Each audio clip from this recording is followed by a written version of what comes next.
पीडं नटवर्बपोः कर्णयोः कर्णिकारं बिभ्रदवासं कनककपिशं वैजयन्तीं च मालां रन्ध्रान् वेणुरधरसुधया पूरयन् गोपवृन्दैः वृन्दारण्यं सपदरमणं प्राविशत गीत कीर्ति।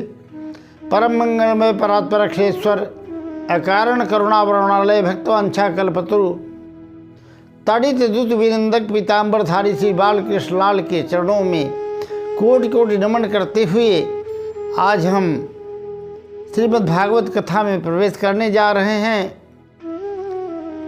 मित्रों, भाग्योदयेन बहुजनों समार्जितेन सत्संगमं च लभते पुरुषो यदा वै। अनंत जन्मों का पुण्योदय जब होता है तो भागवत कथा सुनने का और कहने का अवसर प्राप्त होता है। कहने वाला तो धन्य हो ही जाता है, पर सुनने वाले भी धन्य हो जाते हैं। ऐसी भागवत की महिमा है।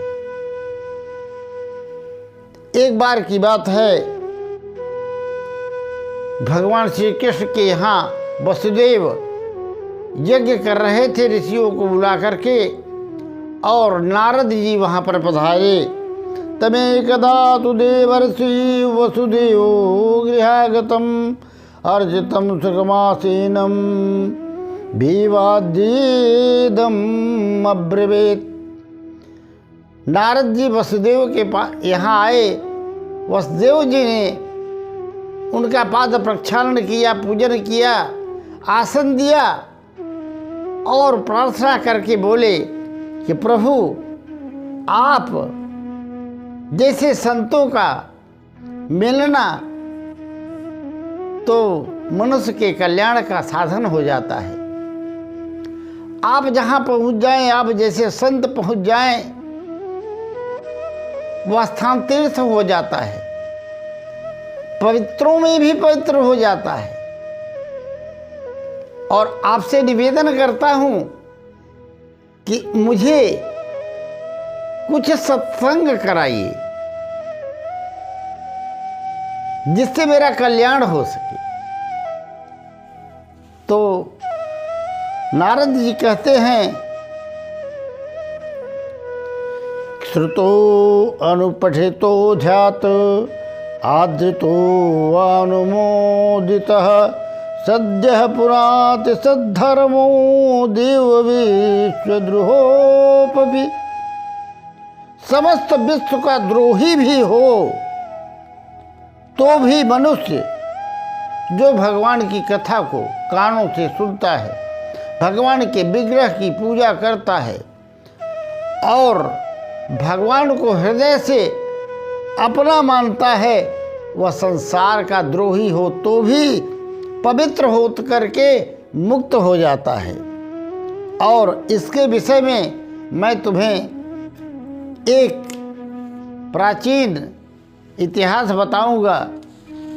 एक बार की बात है कि ऋषभ देव जी के 100 पुत्रों में से 9 योगेश्वर हो गए थे और योग विद्या में निपुण थे। और अचानक मिथिला नरेश निमि के यहाँ पहुँचे और निमि ने भी उनका पूर्ण स्वागत किया। तय गदा निमे सत्रम वजर्यम यदृक्षया बेतायां मानुषमो शिविर जानाभे महात्मनः। और पूजन अर्चन करने के बाद उनसे प्रश्न किया। वो 9 योगीश्वर थे, ऋषभ देव जी के ही पुत्र थे, जिनका नाम था कवि, हरि, अंतरिक्ष, प्रबुद्ध, पिपलायन और आविर्भूत, द्रुमिल, चमस कर भाजन। और जब विदोह ने प्रार्थना की, निमि ने प्रार्थना की कि प्रभु हमें उपदेश कीजिए, कल्याण का पथ क्या है, माया क्या है और माया से मुक्ति कैसे हो। इस संसार सागर में, दुखालय में दुख भोग रहे प्राणियों को माया से मुक्ति कैसे मिले, भगवत प्राप्ति कैसे हो। क्योंकि दुर्लभो मानुषो देहे देहि नाम क्षण भंगुरः तत्रापि दुर्लभम ने वैकुंठ प्रिय दर्शनम। मेरा ऐसा मानना है कि यह मनुष्य शरीर तो क्षणभंगुर है ही, उसमें भी दुर्लभ क्या है, बड़ी भगवान की कृपा होती है तो मनुष्य शरीर मिलता है, अर्थात दुर्लभ होता है मनुष्य शरीर का मिलना। उससे भी दुर्लभ क्या है, संत का मिलना। और आप अगर संत मिल गए तो भगवंत को मिलते देर नहीं लगती। क्यों? तात स्वर्ग जप वर्ग सुख धैर्य तुलाय कयंग तुलता ही सकल मिली जो सुख लव सत्संग। लव सत्संग, एक क्षण का भी सत्संग मनुष्य को तार देता है। तब उन 9 योगीश्वरों में सर्वप्रथम कवि बोले क्या, ये वही भगवता प्रोक्ता उपाया तलब्धये अंजः पुंसाम विदुषाम विद्धि भगवता हितान। हे राजन, मेरा ऐसा मत है कि देह गेह में आसक्त जो पुरुष हैं, असत पदार्थों में अहंता और ममता करके बैठे हैं और उनकी चित्त वृत्ति उन्हीं में लगकर उद्विग्न हो रहे हैं, दुख प्राप्त कर रहे हैं,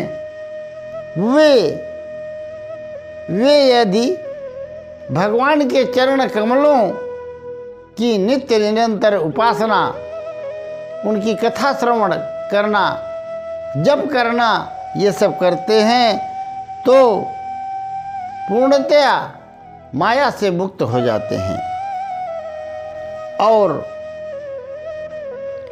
भगवान ने भोले भाले अज्ञानी पुरुषों की सुगमता से साक्षात अपनी प्राप्ति के लिए जो उपाय बताया है, वह अपने श्रीमुख से जो बताया है, उन्हें भागवत धर्म कहते हैं।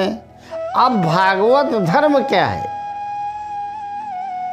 भगवत प्राप्ति के लिए किए जाने वाला साधन जो भी हो वह भागवत धर्म है। भागवत किसे कहते हैं?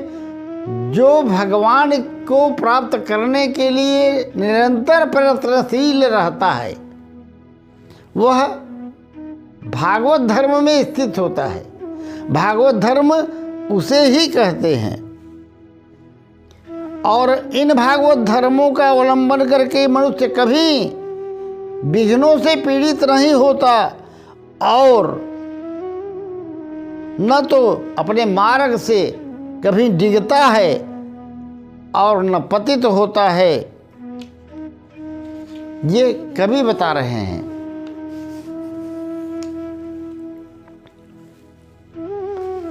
कवि ने कहा कि राजन, आपको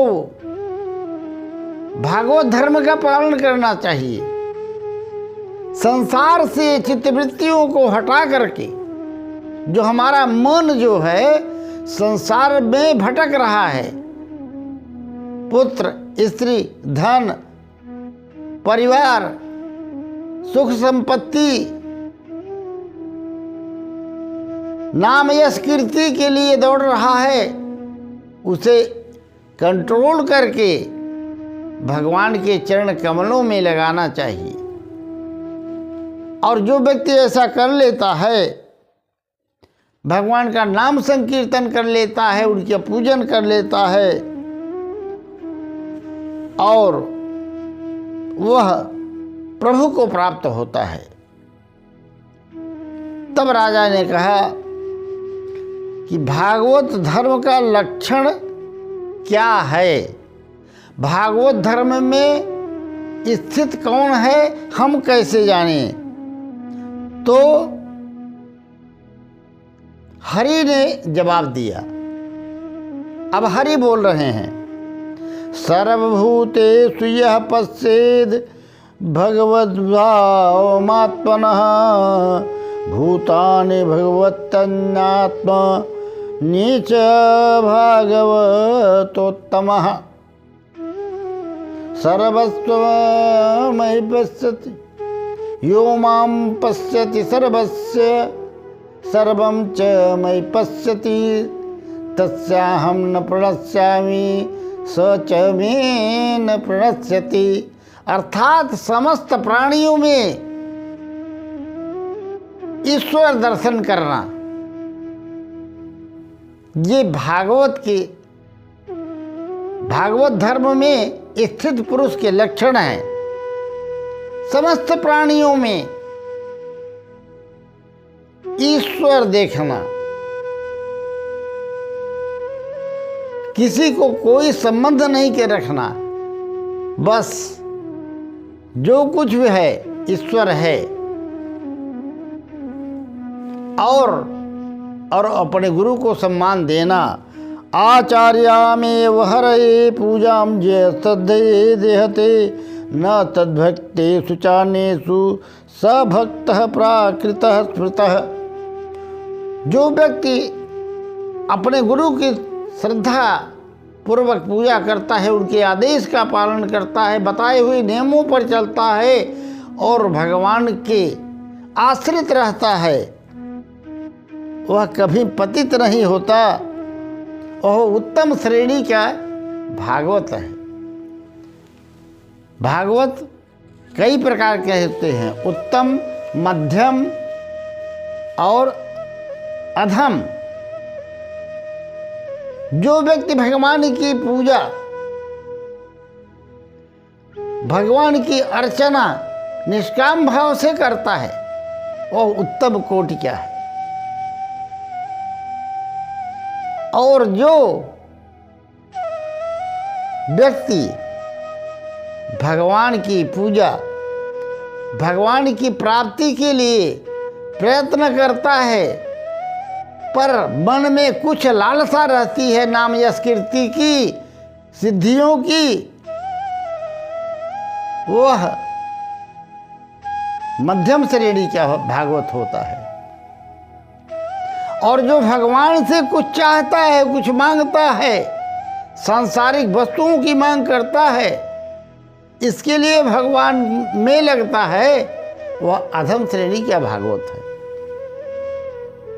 अब अंतरिक्ष बोलते हैं, संसार में गुणैर्गुणान् सभुञ्जान आत्मा प्रद्योतितैः प्रभु मन्यमान इदं सृष्टम् आत्मानमिह सज्जते। जीव अंतर्यामी के द्वारा प्रकाशित इंद्रियों के द्वारा शक्ति पाकर, प्रकाश पाकर के संसार में लगा रहता है, पर आत्मा को भूल जाता है। जिसकी शक्ति से वह संसार में चल रहा है, सारा कार्य कर रहा है, उस आत्मा को भूल जाता है। क्योंकि आत्मा के बिना शरीर का, इंद्रियों का, मन का कोई अस्तित्व ही नहीं है। इसलिए मनुष्य को सदैव सत्कर्म करना चाहिए। सत्संग, श्रवण, कीर्तन, मनन में सदैव लगे रहना चाहिए, क्योंकि कर्मणा गहनो गति ही कर्माणि कर्म भी कुर्वन् सन्निमित्तानि देहवृत तत्कर्म फलम ग्रहण भ्रमतीव सुखे तरम। आप जैसा कर्म करोगे वैसा ही आपको मिलेगा। आप सत्कर्म करोगे तो सुख मिलेगा, प्रभु मिलेंगे। भगवान को चाहोगे तो भगवान मिलेंगे। और अगर निषिद्ध कर्म करोगे तो अधोगति को प्राप्त होगे। तब राजा ने कहा कि ये माया जो है बड़ी दुस्तर है। यथैतामेश्वरी माया दुस्तराम कृतात्मे तरंत्यच्च स्थूल धियो महर्षइदमुच्यताम। गीता में भगवान ने कहा, देवी हेसा गुणमयी माया दुरत्या वामेव ये प्रबद्धन्ते माया मेताम तरंति। 2 लाइन में भगवान ने उत्तर दिया है। एक लाइन में माया का रूप बताया। ये माया देवी जो है मेरी है, ये त्रिगुणमयी है और उन्हीं तीनों गुणों में फंस करके जीव भटक रहा है। जो तीनों गुणों से परे हो जाता है वह आत्मा तक पहुंच जाता है।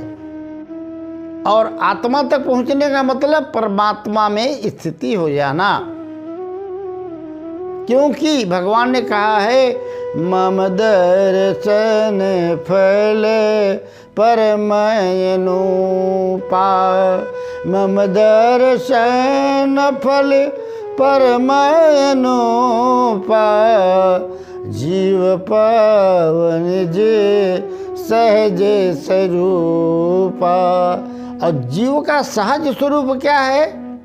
चेतन अमर सहज सुख राशि, ईश्वर अंश जीव अविनाशी। ममैवांशो जीवलोके जीवभूतः सनातनः। ये आत्मा सनातन है, सृष्टि के आदि में थी, मध्य में थी और आगे भी रहेगी। आत्मा का नाश नहीं होता। नाश होता है तो शरीर का होता है, इंद्रियों का होता है, मन का होता है। इसलिए माया से पार पाना हो तो अपने शरीर का संयम, मन का संयम, इंद्रियों का संयम हमें करना होगा विविध उपायों द्वारा। चाहे योग से हो, चाहे राजयोग से हो, चाहे कर्मयोग से हो, अथवा सबके सहयोग से हो, मिला करके आत्मा की प्राप्ति का प्रयोग। परंतु सबसे सरल क्या है विधि? सत्संग और भगवान की कथा। क्यों सरल क्यों है? इसलिए कि जहाँ भगवान की कथा होती है, जहाँ भगवान की चर्चा होती है, जहाँ भगवान के विषय में वर्णन होता हो, वहाँ भगवान सदैव विद्यमान रहते हैं। और नारद जी ने ही एक बार भगवान से पूछ लिया, प्रभु आप कहाँ रहते हैं? वैकुंठ में रहते हैं। भगवान ने कहा नहीं। तो फिर कहाँ रहते हैं? योगियों के हृदय में रहते हैं।